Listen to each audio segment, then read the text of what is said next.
During the blessed era of the Prophet Muhammad, peace and blessings be upon him, there lived a remarkable companion whose wisdom continues to shine through history, Abu Darda. May Allah be pleased with him. He was a man whose heart was filled with the Qur'an, whose mind was trained by divine guidance, and whose life reflected deep understanding and balance.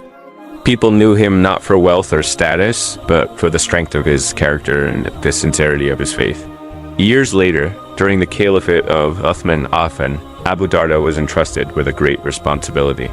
He was asked to serve as a judge in the lands of Syria. But Abu Darda was not interested in status or authority. His heart desired something far greater. He approached the caliph and said, "O commander of the faithful, allow me to go to the people of Syria.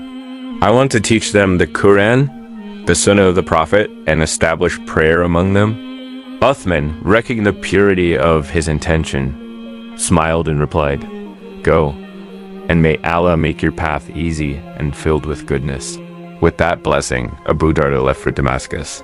But when he arrived, the sight before him shook his heart.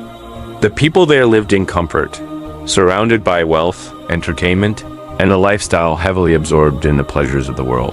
Their hearts were drifting away from remembrance. Their priorities were shifting toward luxury. Their connection to Allah was weakening. Abu Darda felt sadness rise within him, not anger, not judgment, but genuine concern. He began advising them gently, reminding them of Allah, of accountability, of the shortness of life. But many brushed off his words. Some ignored him. Some even questioned why he bothered, yet he never gave up. A believer does not quit when hearts seem closed. He simply knocks again, gently, patiently. So Abu Darda gathered the people in the mosque and delivered a speech that touched every soul present.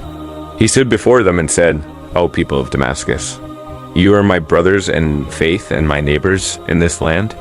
I am amazed at why you reject my advice. I seek nothing from you, not wealth, not position.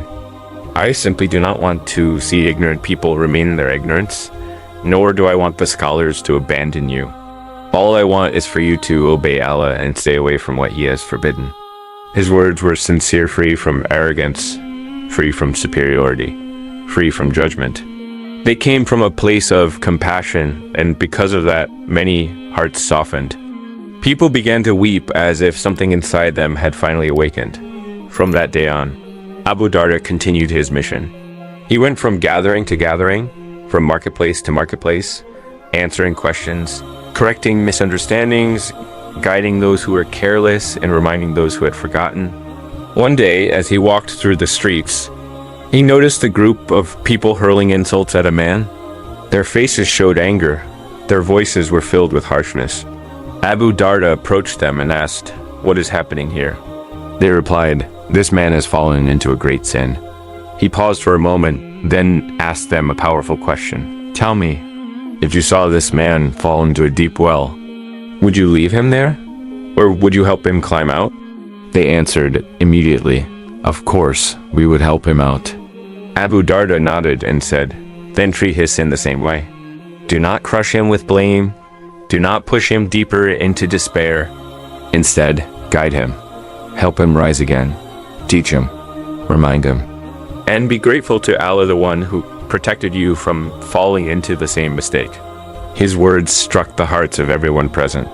The sinful man, overwhelmed with remorse, began to cry. He felt the weight of his wrongdoing, but for the first time, he also felt hope. He repented sincerely and returned to Allah. This is the beauty of Abu Darda's wisdom. He knew that harshness breaks people, but kindness rebuilds them. He understood that believers are not meant to judge one another, but to lift each other up. He believed that if Allah can forgive endlessly, who are we to withhold compassion? And this story is not just history, it is a reminder for you.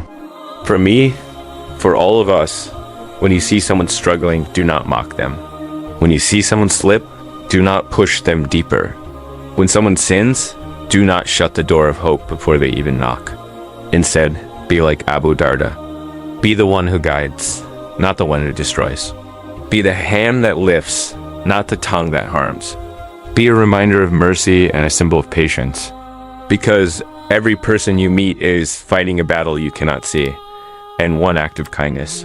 One gentle word, one moment of compassion can change their life forever.